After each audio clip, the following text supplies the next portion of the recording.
रायगड युवक जिल्हाध्यक्ष अंकित साखरे यांच्या नेतृत्वावर विश्वास टाकत आतकरगाव ग्रामपंचायत हद्दीतील वाघरणवाडीमधील शिंदे गटाच्या कार्यकर्त्यांनी अजित पवारांच्या राष्ट्रवादीत जिल्हाध्यक्ष सुधाकर घारे यांच्या उपस्थितीमध्ये जाहीर पक्षप्रवेश केला आहे।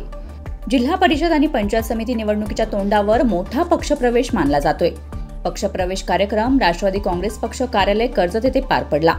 याप्रसंगी जिल्हाध्यक्ष सुधाकर घारे, युवक जिल्हाध्यक्ष अंकित साखरे, चावणी ग्रामपंचायतीचे उपसरपंच सुखदेव भोसले, ज्येष्ठ नेते चंद्रकांत देशमुख, दिलीप पाटील, कर्जतचे माजी नगरसेवक उमेश गायकवाड आदी मान्यवर उपस्थित होते। वाघरणवाडीमधील शिंदे गटाचे महेंद्र तुपे, रुपेश दळवी, संदीप त्रिकोणे, सुभाष त्रिकोणे, शैलेश तुपे, नारायण तुपे, रमेश दळवी, गणपत तुपे, संदेश कोंडभर, कुणाल चिंचवडे, संगीता तुपे, जनाबाई तुपे, करुणा तुपे, सुनंदा दळवी, वनिता दळवी, मंजुला त्रिकोणे, शुभांगी तुपे यांच्यासह असंख्य कार्यकर्त्यांनी अजित पवारांच्या राष्ट्रवादीत जाहीर पक्षप्रवेश केला आहे।